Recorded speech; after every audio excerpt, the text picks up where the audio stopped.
आज हमने पढ़ना है कि जो वो वाले फैक्टर जो रेट ऑफ रिएक्शन को डिटरमाइन करने के लिए कंट्रोल या यूज़ होते हैं, उनके कौन कौन से फैक्टर हैं, किसकी वजह से रेट ऑफ रिएक्शन स्पीड से होता है, किनकी वजह से रेट ऑफ रिएक्शन जो है वो स्लो होता है।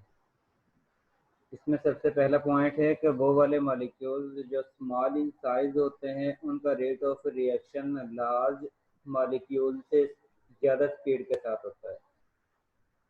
इसके रीज़न ये है कि जो जिनका साइज स्मॉल होगा उनकी अमाउंट ज़्यादा होगी, जिनका साइज जो है वो लार्ज होगा उनकी अमाउंट जो है वो कम यूज़ होती है। जब भी हम रिएक्शन को प्रोसीड करवाते हैं तो उस कंडीशन में मोस्टली रिएक्टेंट का नंबर ऑफ मोल्स जो हैं वो इक्वल होते हैं। यानी कि आप लोगों के पास एक 1 मोल ही एक स्पीशी का यूज़ कर रहे हो, 1 मोल ही आप लोगों ने उस मॉलिक्यूल का यूज़ करना है जिसका लार्ज इन साइज है। तो उस कंडीशन में जिनका स्मॉल साइज होता है उनकी कंसंट्रेशन ज़्यादा यूज़ होती है और उसकी वजह से उनका रिएक्शन रेट जो है वो स्पीड के साथ होता है। इसके बाद वो वाले मॉलिक्यूल जो गैस फॉर्म में होते हैं उनका रेट ऑफ रिएक्शन जो है वो स्पीड के साथ होता है लिक्विड की निस्बत, और लिक्विड मॉलिक्यूल का सॉलिड की निस्बत रेट ऑफ रिएक्शन जो है वो स्पीड के साथ होता है। इसके रीज़न ये है कि गैस मॉलिक्यूल की काइनेटिक एनर्जी ज़्यादा होती है। जिस स्पीशी की काइनेटिक एनर्जी ज़्यादा होगी वो उतनी ही ज़्यादा फोर्स के साथ, रिएक्टेंट मॉलिक्यूल उतनी ही ज़्यादा फोर्स के साथ एक दूसरे के साथ कोलिजन शो करते हैं और उसी वजह से उनका रिएक्शन जो है वो सूटेबल होता है, जिसके ज़रिए रिएक्टेंट प्रोडक्ट में आसानी से कन्वर्ट हो जाते हैं। गैस फॉर्म में मॉलिक्यूल की काइनेटिक एनर्जी लिक्विड की निस्बत ज़्यादा होती है और लिक्विड मॉलिक्यूल की काइनेटिक एनर्जी सॉलिड मॉलिक्यूल की निस्बत ज़्यादा होती है। इसी वजह से गैस मॉलिक्यूल के रेट ऑफ रिएक्शन है रेट ऑफ रिएक्शन जो है वो लिक्विड और सॉलिड की निस्बत तेज़ होता है, और इसी तरह लिक्विड मॉलिक्यूल का सॉलिड मटेरियल या रिएक्टेंट मॉलिक्यूल के निस्बत स्पीड के साथ रेट ऑफ रिएक्शन होता है। इसके बाद थर्ड पॉइंट है, जो पाउडर्ड सॉलिड हैं वो ब्लॉक सॉलिड से ज़्यादा स्पीड के साथ रिएक्टिविटी शो करते हैं, क्योंकि उनका सरफेस एरिया जो है वो ज़्यादा से ज़्यादा रिएक्टेंट मॉलिक्यूल एक दूसरे के साथ अटैच होते हैं और उसी वजह से उनका रेट ऑफ रिएक्शन जो है वो स्पीड के साथ होता है। इसके बाद कुछ जिस तरह आप लोग एक एस ब्लॉक एलिमेंट या पी ब्लॉक एलिमेंट की सीरीज की स्टडी करते हो तो उस कंडीशन में आप लोग ये भी चेक करते हो कि एक सीरीज में जो एलिमेंट मौजूद होते हैं या एक ही ग्रुप में जो एलिमेंट मौजूद है उनकी रिएक्टिविटी डिफरेंट होती है। जिस वक्त हम टॉप टू बॉटम मूव करते हैं तो उस कंडीशन में मोस्टली उनकी रिएक्टिविटी जो है वो इंक्रीज होना शुरू हो जाती है। इसके साथ फिफ्थ पॉइंट है कि आइंस जो आयनिक स्पीशी जो है उनकी रिएक्टिविटी मॉलिक्यूल या न्यूट्रल स्पीशी से ज़्यादा हो, क्योंकि जो आयोनिक है उसका मतलब है कि उसके पास इलेक्ट्रॉन की डेफिशिएंसी है या इलेक्ट्रॉन एक्सेस में है, और वो स्पीशी जो है वो स्पीड के साथ या इलेक्ट्रॉन को गेन, अगर उनके पास इलेक्ट्रॉन की डेफिशिएंसी है तो उस कंडीशन में वो स्पीड के साथ इलेक्ट्रॉन को गेन कर सकती है, तो अगर उसके पास इलेक्ट्रॉन एक्सेस में है तो उस कंडीशन में वो स्पीड के साथ इलेक्ट्रॉन को डोनेट कर सकती है, जबकि न्यूट्रल मॉलिक्यूल इस तरह का बिहेवियर शो नहीं करता है। इसका मतलब है कि आयोनिक मॉलिक्यूल आयोनिक स्पीशी जो है वो ज़्यादा स्पीड के साथ रेट ऑफ रिएक्शन को शो करेगी न्यूट्रल मॉलिक्यूल की निस्बत। इसके बाद रेट ऑफ रिएक्शन में सबसे पहला पॉइंट आता है टेम्परेचर का, कि जिस तरह आप लोग टेम्परेचर इंक्रीज करते हो तो उस कंडीशन में रेट ऑफ रिएक्शन रिएक्टेंट का इंक्रीज होता है, और अगर आप लोग टेम्परेचर डिक्रीज करते हो तो उस कंडीशन में रेट ऑफ रिएक्शन जो है वो डिक्रीज होता है। और इसकी मैथमेटिकल फॉर्म जो है वो आर्हेनियस ने डिराइव की थी और उसको हम बाद में स्टडी करेंगे। जिस वक्त लास्ट में इसके टॉपिक आएंगे तो उस कंडीशन में हमने वो टॉपिक भी साथ में डिटेल के साथ स्टडी करना है।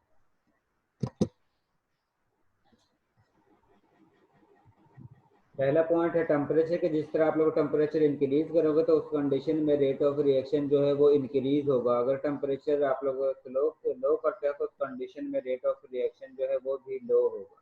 रेट ऑफ रिएक्शन जो है वो स्लो होगा।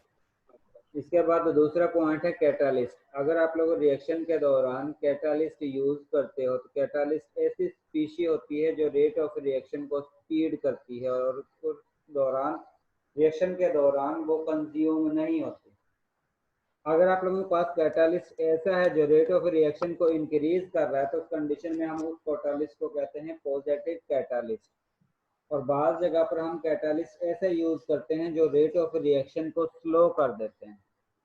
इस तरह के कैटालिस्ट को हम कहते हैं नेगेटिव कैटालिस्ट। अगर आप लोगों के पास रिएक्टेंट स्पीशी और कैटालिस्ट का फेज सेम हो तो उस कंडीशन में हम कहते हैं होमोजीनियस कैटालिसिस। और अगर आप लोगों के पास रिएक्टेंट स्पीशी का फेज और कैटालिस्ट का फेज डिफरेंट हो तो उस कंडीशन में हम उसको कहते हैं हेटेरोजीनियस कैटालिसिस। जिस तरह अगर आप लोगों के पास रिएक्टेंट जो है वो लिक्विड फॉर्म में है और आप लोगों के पास कैटालिस्ट भी लिक्विड फॉर्म में होगा तो उस कंडीशन में हम उसको कहते हैं कि रिएक्टेंट और कैटालिस्ट जो है वो दोनों ही सेम फेज में है और उस कंडीशन में इसको हम नाम देते हैं होमोजेनियस कैटालिसिस। और अगर आप लोगों के पास एक स्पीशी जो है या रिएक्टेंट जो है वो सॉलिड फेज में हो और कैटालिस्ट जो है वो लिक्विड फेज में हो तो उस कंडीशन में आप लोगों को जो कैटालिसिस है उसको हम कहते हैं हेटेरोजेनियस कैटालिसिस।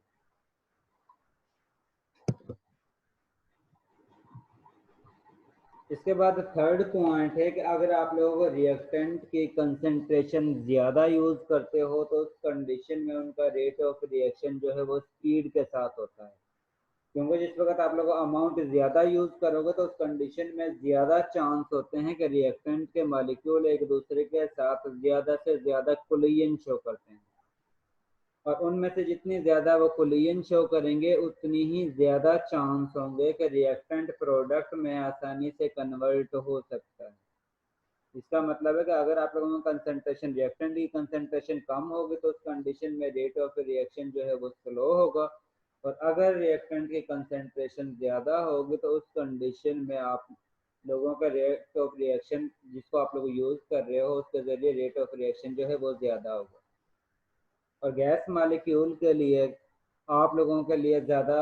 चांस होता है क्योंकि आप लोग गैस मालिक्यूल अगर यूज़ करते हो तो उस कंडीशन में आप लोग उसको प्रेस करते हैं।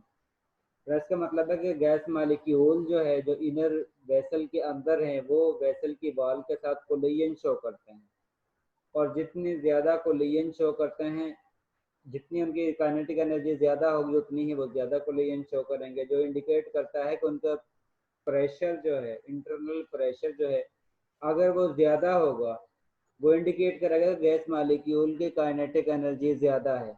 और जितने रिएक्टेंट स्पीशी की काइनेटिक एनर्जी ज़्यादा होगी उतनी ही ज़्यादा स्पीड के साथ वो एक दूसरे के साथ कोलिजन शो करते हैं। रिएक्टेंट मालिक्यूल एक दूसरे के साथ ज़्यादा स्पीड के साथ कोलिजन शो करते हैं और जितनी ज़्यादा स्पीड के साथ कोलिजन शो करते हैं उतने ही ज़्यादा चांस होते हैं आपके पास रिएक्टेंट जो है वो प्रोडक्ट में कन्वर्ट हो सकता है। और आप लोग रिएक्टेंट की कंसंट्रेशन को मोलैरिटी के फार्मूले के ज़रिए फाइंड आउट करते हो। तो अगर सोल्यूशन के अंदर मोलैरिटी ज़्यादा है तो इसका मतलब है कि सल्यूट की अमाउंट सोल्यूशन में ज़्यादा है जो इंडिकेट कर रही है कि आप लोगों के रिएक्टेंट स्पीशी की अमाउंट ज़्यादा है। अगर उसकी मोलैरिटी सोल्यूशन की कम है तो इसका मतलब है कि आप लोगों का सोल्यूशन जो है वो डिल्यूट है और इसमें सल्यूट की अमाउंट या रिएक्टेंट की अमाउंट कम है। और अगर रिएक्टेंट की अमाउंट ज़्यादा होगी तो उस कंडीशन में रेट ऑफ रिएक्शन स्पीड के साथ होगा और अगर रिएक्टेंट की अमाउंट कम होगी तो उस कंडीशन में रेट ऑफ रिएक्शन जो है वो स्लो होगा। इसके बाद है रेट लॉ। रेट लॉ के मुताबिक रेट ऑफ रिएक्शन जो है वो डायरेक्टली प्रोपोर्शनल होता है इनिशियल कंसंट्रेशन ऑफ रिएक्टेंट के और उनके जो नंबर ऑफ मोल्स हैं वो उनकी पावर में यूज होते हैं। जिस तरह आप लोगों के पास सपोज ये एक रिएक्शन है जिसमें एन नंबर ऑफ मोल्स हैं ए के और एम नंबर ऑफ मोल्स हैं बी के। दोनों रिएक्टेंट हैं और दोनों एक दूसरे के साथ कोलिजन शो करते हैं। दोनों एक दूसरे के साथ रिएक्शन शो करते हैं। रिएक्शन शो करने के बाद ये प्रोडक्ट में कन्वर्ट हो जाते हैं। तो इस कंडीशन में जिस वक्त हम रेट लॉ को अप्लाई करते हैं तो रेट लॉ जो है rate of reaction is directly proportional to molar concentration of A into molar concentration of B, और हर एक की पावर वो होगी जो आप लोगों ने नंबर ऑफ मोल्स रिएक्टेंट का यूज कर रहे हो। अब जिस तरह A के नंबर ऑफ मोल्स जो हैं वो n है, तो उस कंडीशन में A की पावर n होगी, और B के नंबर ऑफ मोल्स जो हैं वो m है, तो उस कंडीशन में इसकी पावर B की पावर जो है वो m होगी।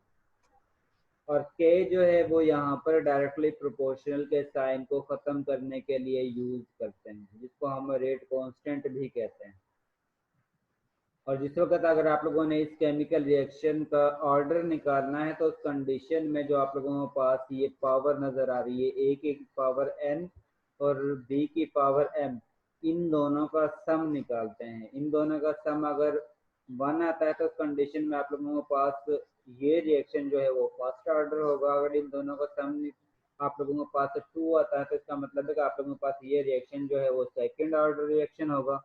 और अगर इन तीन दोनों का सम आप लोगों के पास 3 आता है तो उस कंडीशन में आप लोगों के पास ये रिएक्शन जो है वो थर्ड ऑर्डर रिएक्शन होगा। और अगर आप लोगों के पास ये n और m की वैल्यू 0 0 आती है तो उस कंडीशन में आप लोगों के पास ये रिएक्शन जो है वो जीरो ऑर्डर रिएक्शन होगा। तो इन पावर्स के सम की बेस पर आप लोग किसी भी केमिकल रिएक्शन का ऑर्डर फाइंड आउट कर सकते हो।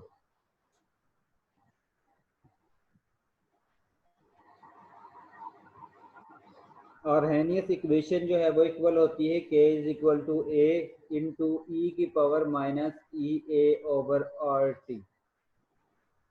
यहाँ पर T जो है वो टेम्परेचर है, R जो है वो गैस कांस्टेंट है जिसकी वैल्यू जो है 8.314 जाउल पर मोल पर केल्विन है, और टेम्परेचर आप लोगों ने इसमें केल्विन में ही यूज करना है। ई ए जो है वो एक्टिवेशन एनर्जी है, ए जो है वो फ्रीक्वेंसी फैक्टर है जब आर्हेनियस कांस्टेंट है, और ई ए जो है वो एक्टिवेशन एनर्जी है। एक्टिवेशन एनर्जी वो एनर्जी होती है, एक्स्ट्रा एनर्जी होती है जिसकी वजह से रिएक्टेंट प्रोडक्ट में कन्वर्ट होते हैं। जिस तरह यहाँ पर आप लोगों के पास हाइड्रोजन को ऑक्सीजन में मिक्सअप करते हैं और मिक्सअप करने के बाद आप लोगों के पास वाटर मॉलिक्यूल बनता है, तो उस कंडीशन में आप लोगों के पास ये जो है एनर्जी लेवल है रिएक्टेंट मॉलिक्यूल का, और ये आप लोगों के पास एनर्जी लेवल है प्रोडक्ट मॉलिक्यूल का। यानी कि यहाँ पर जो एनर्जी लेवल है उसमें आप लोगों के पास हाइड्रोजन प्लस ऑक्सीजन आता है, उनके एनर्जी लेवल ये है। और जिस वक्त आप लोगों के पास प्रोडक्ट हासिल होता है तो उस कंडीशन में आप लोगों के पास एनर्जी लेवल ये हासिल होता है। यानी कि जिस वक्त आप लोगों के पास हाइड्रोजन और ऑक्सीजन एक दूसरे के साथ मिक्सअप होते हैं, मिक्सअप होने के बाद प्रोडक्ट की एनर्जी रिएक्टेंट की एनर्जी से कम होती है। इसका मतलब है कि ये रिएक्शन जो है वो एक्सोथर्मिक है, क्योंकि इस कंडीशन में रिएक्टेंट जिस वक्त प्रोडक्ट में कन्वर्ट होता है तो उस कंडीशन में ये अपनी एनर्जी को रिलीज करते हैं, और वो एनर्जी बैरियर जिस वक्त एक दूसरे के साथ रिएक्टेंट एक दूसरे के साथ मिक्सअप होते हैं उस कंडीशन में इनकी एक ट्रांजिशन स्टेट हासिल होती है, जिसको हम एक्टिवेशन स्टेट भी कहते हैं, ट्रांजिशन स्टेट भी कहते हैं। और इस कंडीशन में मॉलिक्यूल्स की एनर्जी सबसे ज़्यादा होती है, जिसको हम एक्टिवेशन एनर्जी कहते हैं। जिस वक्त रिएक्टेंट एक दूसरे के साथ मिक्सअप होते हैं तो उस कंडीशन में रिएक्टेंट के दरमियान से पार्शली बॉन्ड ब्रेक होते हैं, और प्रोडक्ट फॉर्मेशन की वजह से इनके दरमियान पार्शली बॉन्ड बनते हैं, यानी कि हाफ बॉन्ड ब्रेक होते हैं और हाफ बॉन्ड बनते हैं। उस स्टेज को हम कहते हैं ये एक्टिवेटेड स्टेज है या एक्टिवेटेड कम्प्लेक्स है जो आप लोगों के पास हासिल होता है, और उस कंडीशन में उनकी एनर्जी जो है वो मैक्सिमम होती है। उसके बाद अगर उनके पास स्लाइटली उस एनर्जी से स्लाइटली एक्सेस एनर्जी होगी तो उस कंडीशन में वो रिएक्टेंट प्रोडक्ट में कन्वर्ट होंगे, और अगर उनके पास मजीद एनर्जी नहीं होगी तो उस कंडीशन में वो एक्टिवेटेड स्टेज से दोबारा से रिएक्टेंट में कन्वर्ट हो जाते हैं।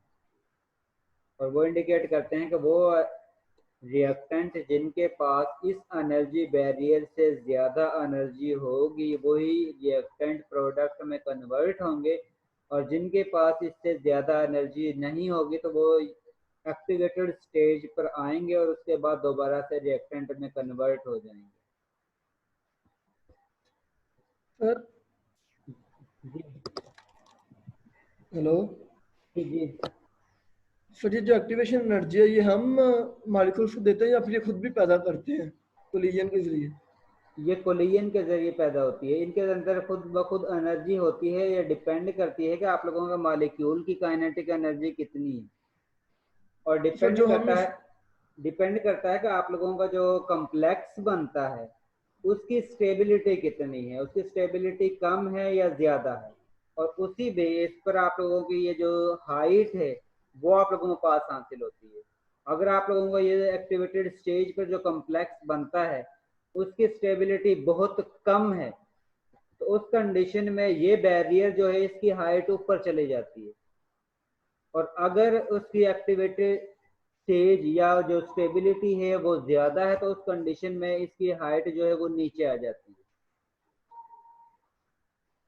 सर जो हम टेम्परेचर देते हैं इसे जी। इसकी यानी एनर्जी बढ़ाने के लिए, वो एक्टिवेशन पर असरअंदाज होती है या फिर नहीं होती? अफेक्ट होती है।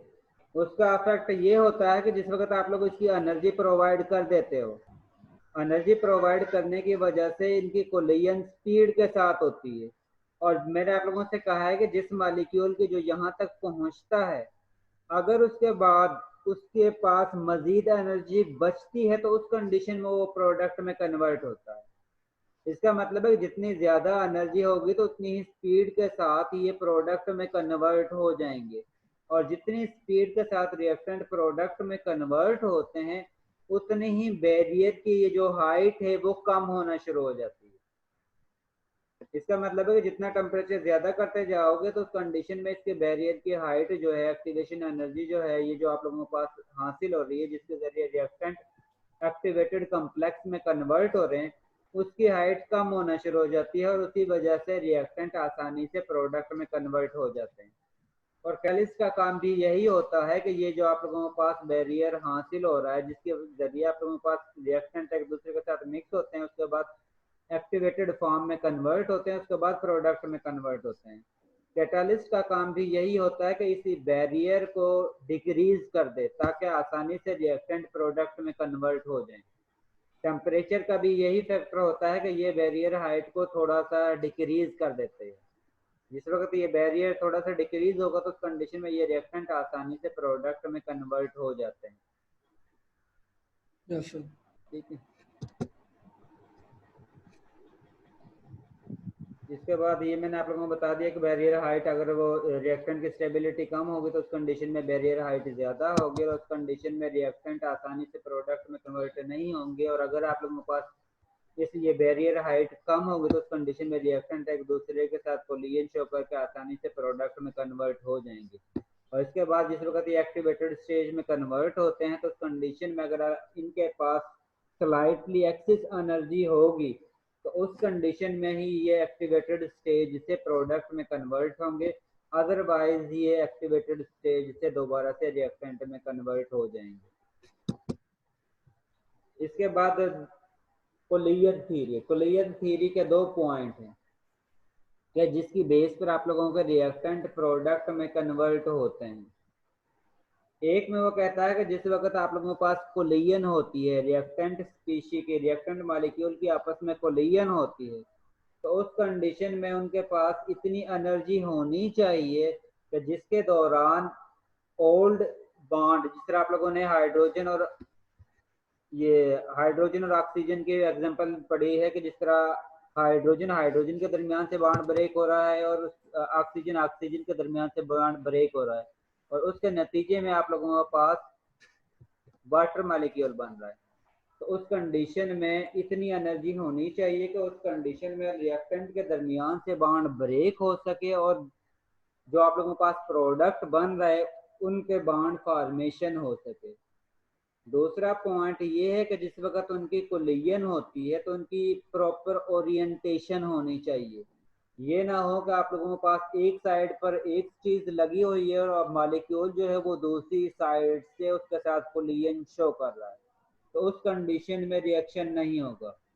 आप लोगों का जब भी रिएक्शन होगा तो उस कंडीशन में ये दोनों पॉइंट लाजमी होने चाहिए। एक कि रिएक्टेंट के पास इतनी इतनी एनर्जी होनी चाहिए जिसके जरिए ओल्ड बॉन्ड जो है वो ब्रेक हो सके और न्यू बॉन्ड बन सके, जिसकी वजह से प्रोडक्ट बनता है। उसके बाद दूसरा पॉइंट है कि आप लोगों के पास रिएक्टेंट की प्रॉपर ओरिएंटेशन होनी चाहिए।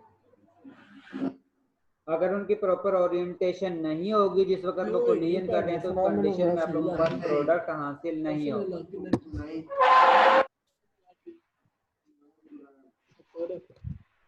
नहीं ना तू तो प्राइवेट दे दे यार, नहीं तू दे चौधरी ना।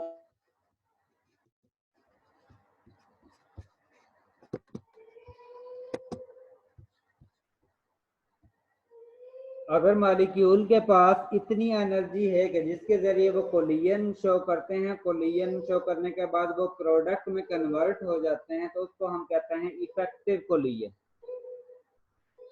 और जिस वक्त रिएक्टेंट एक दूसरे के साथ कोलिजन करते हैं, कोलिजन करने के बाद वो जिस वक्त बैरियर हाइट जो ट्रांजिशन स्टेट है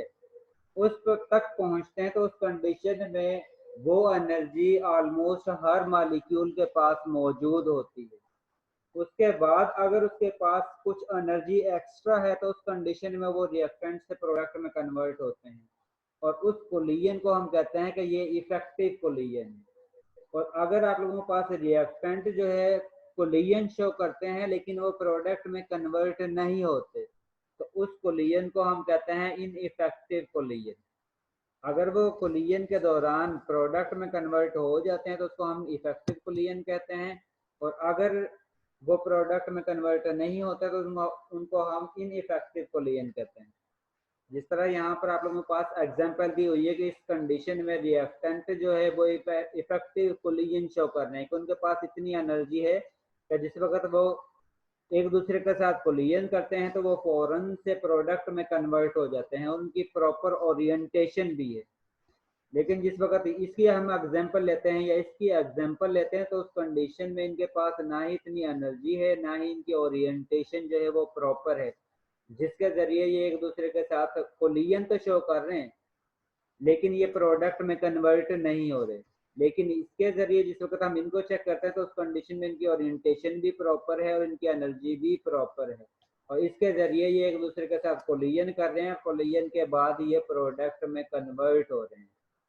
और ऐसी कोलिजन जिसके जरिए रिएक्टेंट एक दूसरे के साथ कोलिजन शो करते हैं और उसके बाद वो प्रोडक्ट में कन्वर्ट हो जाते हैं तो उसको हम कहते हैं इफेक्टिव कोलिजन। और वो कोलिजन जिसके जरिए रिएक्टेंट मॉलिक्यूल एक दूसरे के साथ जस्ट कोलिजन शो करते हैं लेकिन प्रोडक्ट में कन्वर्ट नहीं होते, उनको हम कहते हैं इनइफेक्टिव कोलिजन।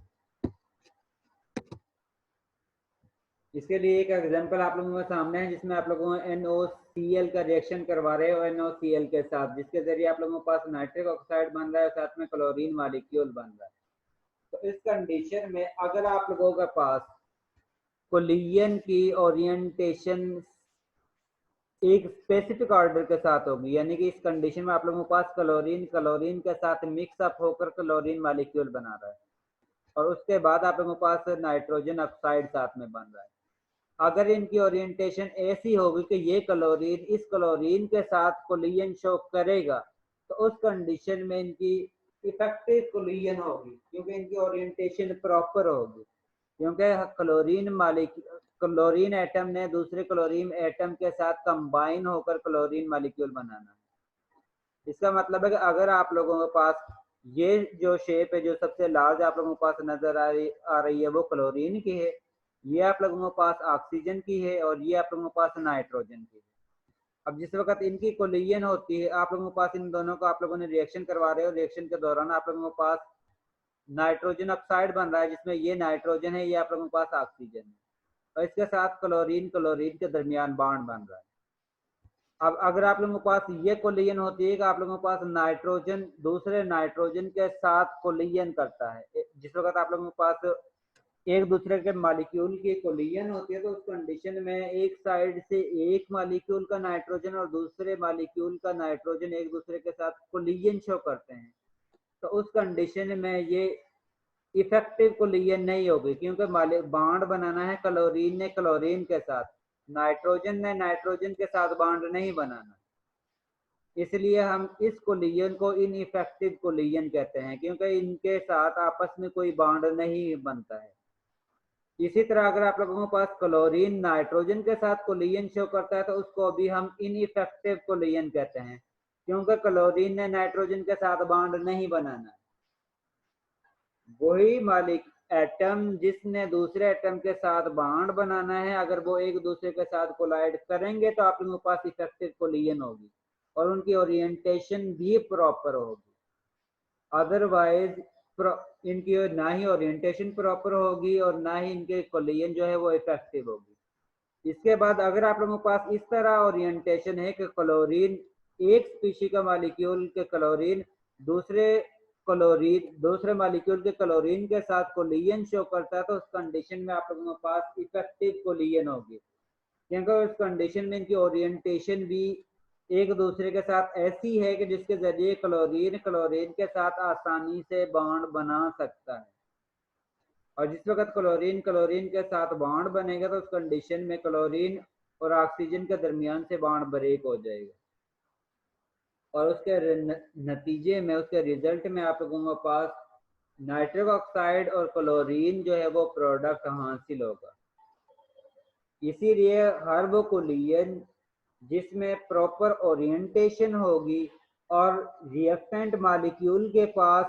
इतनी एनर्जी होगी कि जिसके जरिए पुराने बॉन्ड जो है वो ब्रेक हो सके और न्यू बॉन्ड बन सकें, तो उस कंडीशन में ही रिएक्शन जो है वो सूटेबल होगा, अदरवाइज रिएक्शन जो है वो सूटेबल नहीं होगा।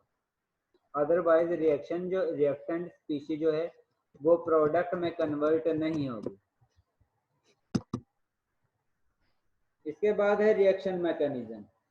रिएक्शन मैकेनिज्म आप लोगों को पता है कि कोई भी स्पीशी रिएक्टेंट जो है वो प्रोडक्ट में कितने स्टेप में कन्वर्ट हो रही है। बाद ऐसे रिएक्शन होते हैं जो एक ही स्टेप में रिएक्टेंट से प्रोडक्ट में कन्वर्ट हो जाते हैं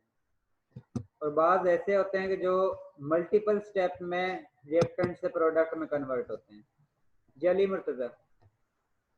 सर ये मैंने लास्ट वन में पूछना था कि हमें किस तरह पता चलेगा कि ये इफेक्टिव कोलिजन हो गया, माइक्रोस्कोपिक लेवल से या फिर वैसे ही? प्रोडक्ट में कन्वर्ट हो गई है तो वो इंडिकेट करिए इफेक्टिव कोलिजन है, और अगर प्रोडक्ट में कन्वर्ट नहीं हो रही तो उससे पता चलता है कि आप लोगों के पास इनइफेक्टिव कोलिजन। वो प्रोडक्ट फॉर्मेशन से पता चल जाता है डायरेक्ट। नहीं सर, जो लास्ट डायग्राम आपने दिखाई है उसमें सर जरा ओरिएंटेशन का फर्क है, बाकी वो तीनों कंपाउंड सेम ही है। अली मुर्तजा ओरिएंटेशन यानी कि कोलिजन तो मॉलिक्यूल की होनी ही होनी है, जी ठीक है। सर। जब भी आप लोग वो मॉलिक्यूल को मिक्सअप करते हो तो उस कंडीशन में मॉलिक्यूल में कोलिजन शो करनी ही करनी है, लेकिन हम ये चेक नहीं कर पाते हैं कि कौन सी ओरिएंटेशन किस तरह से हो रही है। हम उसका जस्ट डायरेक्ट इससे इंडिकेशन करते हैं कि आप लोगों के पास प्रोडक्ट बन रही है या नहीं बन रही, क्योंकि इतनी मजीद डिटेल में हम जाते ही नहीं है। हम जस्ट यही देखते हैं कि अगर प्रोडक्ट बन रही है तो इसका मतलब है कि इफेक्टिव कोलिजन हो रही है और उसी वजह से आप लोगों के पास प्रोडक्ट की अमाउंट हासिल हो रही है।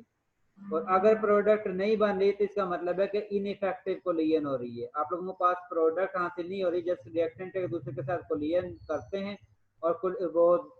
ट्रांजिशन स्टेट में जाते हैं और ट्रांजिशन से वापस रिएक्टेंट में कन्वर्ट हो जाते हैं। Okay sir. ठीक है।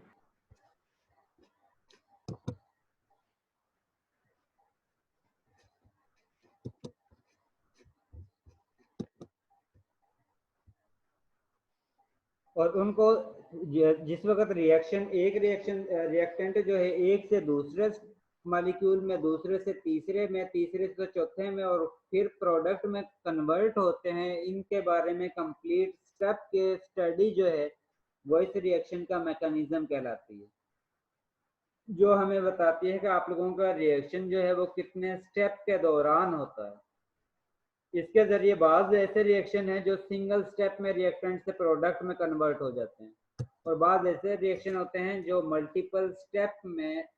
कन्वर्ट होकर उसके बाद प्रोडक्ट में कन्वर्ट होते हैं। एक एग्जांपल यहाँ पर गिवन है, वो है हाइड्रोजन का ICl के साथ रिएक्शन करवाना है, जिसके जरिए आप लोगों के पास आयोडीन और HCl बनता है। तो उस कंडीशन में आप लोगों के पास ये रिएक्शन जो है वो 2 स्टेप में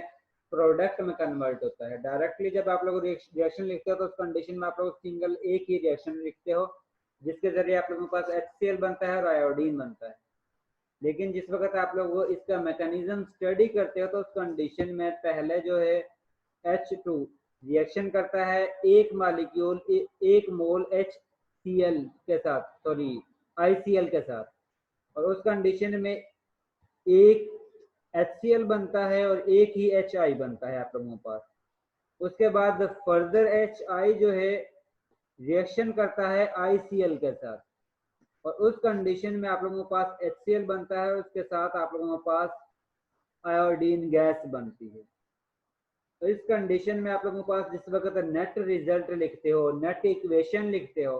तो आप लोग ये चेक करते हो कि रिएक्टेंट के अंदर कौन कौन से स्पीशी आप लोगों ने यूज की हैं, और दरमियान में वो वाली स्पीशी जिसमें आप लोगों के पास रिएक्टेंट से कुछ स्पीशी बनती है और वो स्पीशी दोबारा से रिएक्टेंट के तौर पर यूज होती है और फिर आप लोगों के पास प्रोडक्ट हासिल होता है,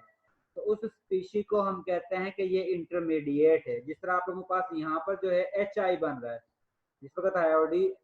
हाइड्रोजन का ICl के साथ रिएक्शन कर रहे हो तो उस कंडीशन में HCl बन रहा है और उसके साथ आप लोगों के पास HI प्रोडक्ट बनता है। अब ये HI प्रोडक्ट फर्दर रिएक्शन कर रहा है ICl के साथ और उस कंडीशन में आप लोगों के पास प्रोडक्ट हासिल हो रहा है। तो ऐसा प्रोडक्ट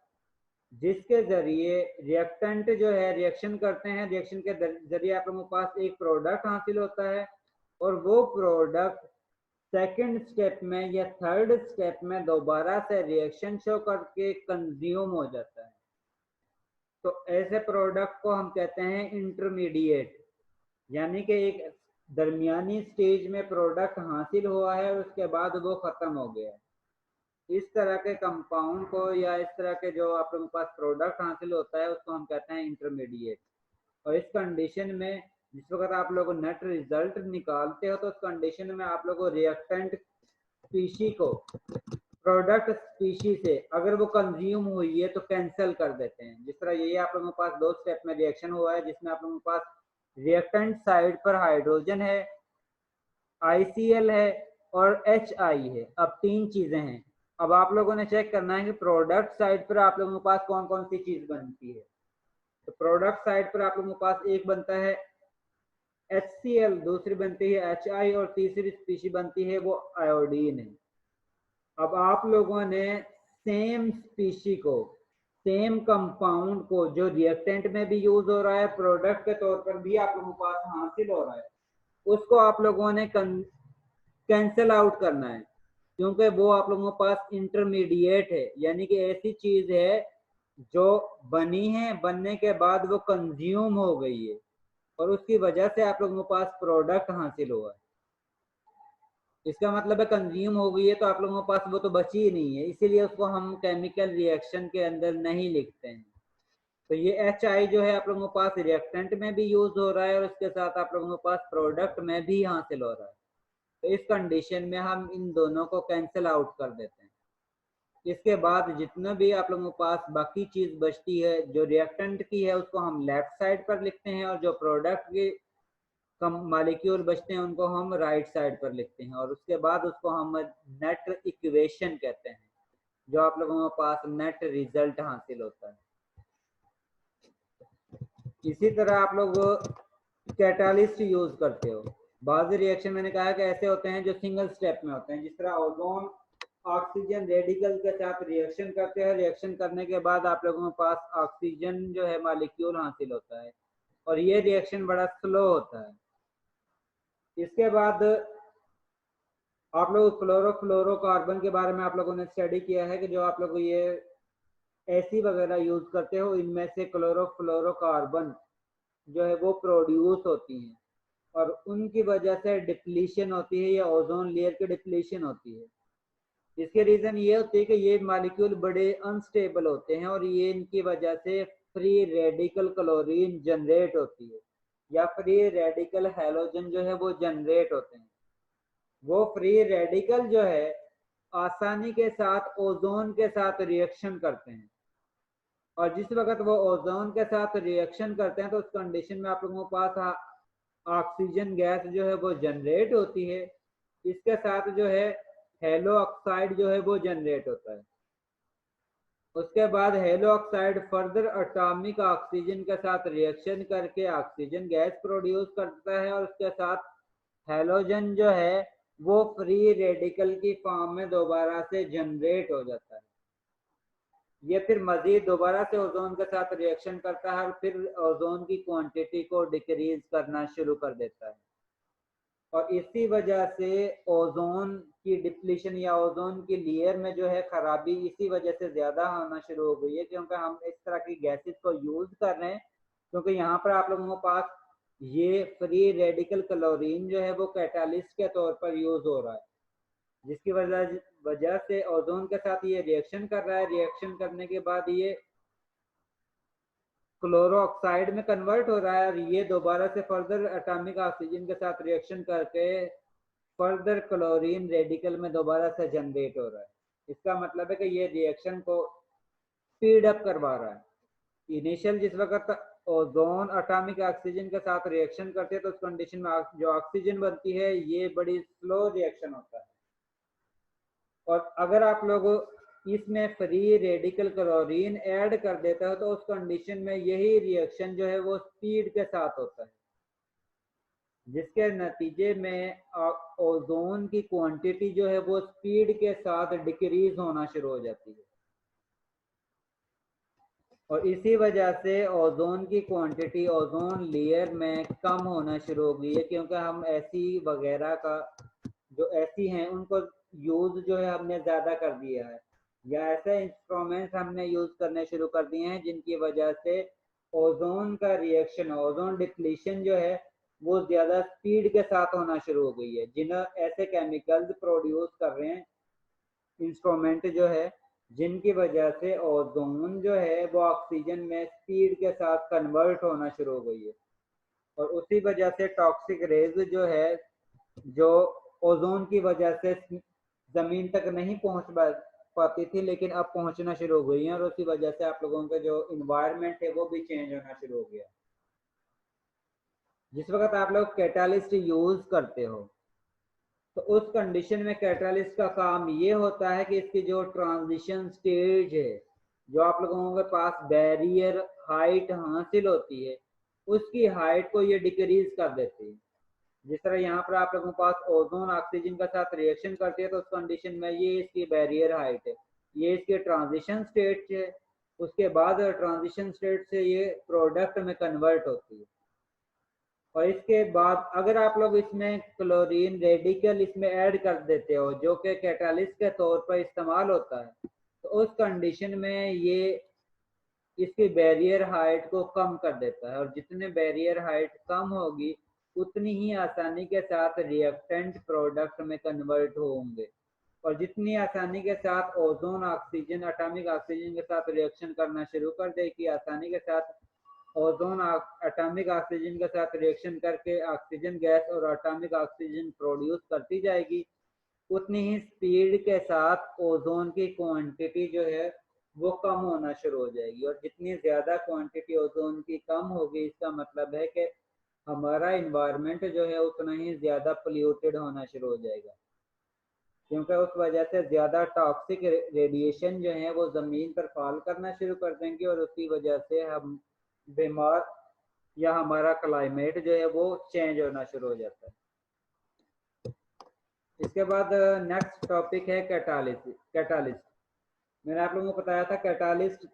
को हम दो टाइप्स में डिवाइड करते हैं, एक को हम कहते हैं होमोजीनियस कैटालिस्ट, दूसरे को हम कहते हैं हेट्रोजीनियस कैटालिस्ट। होमोजीनियस कैटालिस्ट ऐसे होते हैं जिसमें रिएक्टेंट और कैटालिस्ट का फेज सेम हो, उसको हम कहते हैं होमोजीनियस कैटालिस्ट। और वो वाले कैटालिस्ट जिसमें रिएक्टेंट और कैटालिस्ट का फेज डिफरेंट हो उनको हम हेट्रोजीनियस कैटालिस्ट कहते हैं। जिस तरह अभी आप लोगों ने एग्जांपल पढ़ी थी जिसमें आप लोगों के पास रिएक्टेंट जो है वो ओजोन था और आप लोगों के पास कैटालिस्ट जो है वो क्लोरीन रेडिकल था, दोनों ही गैस फॉर्म में थे, तो उस कंडीशन में कैटालिस्ट का और ओजोन का फेज जो है वो सेम है, दोनों ही गैस फॉर्म में है। इसका मतलब है कि इसको हम कहते हैं होमोजेनियस कैटालिस्ट। इसके बाद जिस तरह आप हाइड्रोजिनेशन करते हैं उस कंडीशन में आप लोग निकल को कैटालिस्ट यूज करते हैं कि निकल जो है वो सॉलिड फॉर्म में होती है और अल्कीन जो है जिनकी आप लोग हाइड्रोजिनेशन करते हो हाइड्रोजन की एडिशन के साथ उनका फेज जो है वो गैस फेज होता है और उस कंडीशन में उन दोनों का फेज डिफरेंट होता है और उसको हम हेट्रोजीनियस कैटालिस्ट कहते हैं। जिस तरह यहाँ पर आप लोगों के पास जो है ये रिएक्टेंट मॉलिक्यूल है और ये आप लोगों के पास कैटालिस्ट है और इनका फेज जो है वो सेम है, तो उस कंडीशन में इसको हम कहते हैं होमोजीनियस कैटालिसिस। और अगर आप लोगों के पास एक जो कैटालिस्ट है उसका सॉलिड फेज हो और आप लोगों के पास रिएक्टेंट का फेज जो है वो लिक्विड या गैस फॉर्म में हो, तो उस कंडीशन में इन दोनों का फेज सेम नहीं होगा, तो इसको हम कहते हैं हेट्रोजीनियस कैटालिसिस। अगर आप लोगों के पास रिएक्टेंट और कैटालिस्ट का सेम फेज होगा तो उस कंडीशन में आप लोगों का पास होमोजेनियस कैटालिसिस कहते हैं उसको हम, और अगर दोनों का फेज डिफरेंट होगा तो उसको हम हेट्रोजीनियस कैटालिसिस कहते हैं। हेट्रोजीनियस कैटालिसिस की एग्जांपल हम अनसैचुरेटेड कंपाउंड को सैचुरेटेड में कन्वर्ट करने के लिए जो हम फॉलो करते हैं मेथड फॉलो करते हैं वो भी आप लोगों के पास हेट्रोजीनियस कैटालिसिस की एक एग्जांपल है, जिसके जरिए आप लोगों के पास अनसैचुरेटेड कंपाउंड जो है वो गैस फॉर्म में होते हैं, उसके बाद आप लोगों को हाइड्रोजन जो है वो भी गैस फॉर्म में है और इस कंडीशन में आप लोगों निकल या प्लाडियम या प्लाटिनम जो है कैटालिस्ट यूज करते हैं जो कि सॉलिड फॉर्म में होता है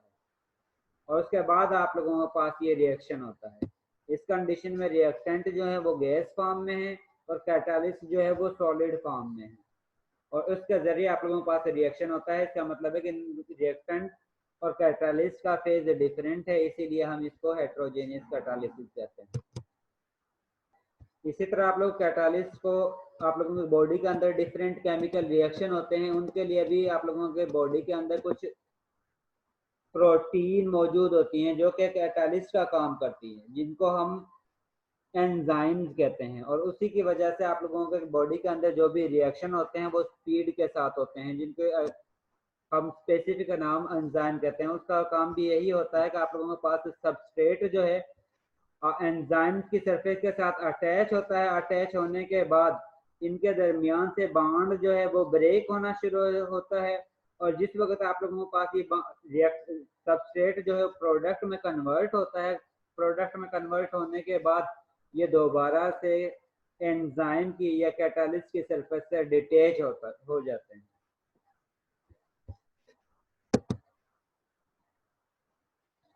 ये इसकी एग्जांपल है कि आप लोगों के पास रिएक्टेंट मॉलिक्यूल जो है एक दूसरे के साथ मिक्सअप होते हैं, मिक्सअप जो है वो आप लोगों के कैटालिस्ट की सरफेस के ऊपर होते हैं। जिस तरह आप लोगों के पास सक्रोज है और वाटर मॉलिक्यूल है, ये एक दूसरे के साथ, ये आप लोगों के पास एंजाइम है या कैटालिस्ट है, उसकी सरफेस पे आते हैं, उसके बाद इनके दरमियान इंटरेक्शन शुरू हो जाती है। उसके बाद जिस वक्त ये इंटरेक्शन शुरू होती है उसके बाद सेकंड स्टेप में इनके दरमियान से बॉन्ड पार्शली बॉन्ड बनता है और इनके दरमियान से पार्शली बॉन्ड जो है वो ब्रेक होना शुरू हो जाता है और उसके बाद थर्ड या फोर्थ स्टेप में ये ग्लूकोज और फ्रक्टोज में कन्वर्ट हो जाता है। सक्रोज जो है ग्लूकोज और फ्रक्टोज में कन्वर्ट हो जाता है और जिस वक्त ये ग्लूकोज और फ्रक्टोज में कन्वर्ट होता है उसके बाद ये एंजाइम के सरफेस से डिटैच हो जाता है। जिस वक्त ये प्रोडक्ट में कन्वर्ट होगा उसके बाद एंजाइम की सरफेस से या कैटालिस्ट के सरफेस से ये डिटैच हो जाता है और ये आप लोगों का चैप्टर जो है वो कंप्लीट हो गया है। इसमें से अगर आप लोगों ने कोई पॉइंट जो आप लोगों को क्लियर नहीं हुआ तो वो पूछ सकते हो।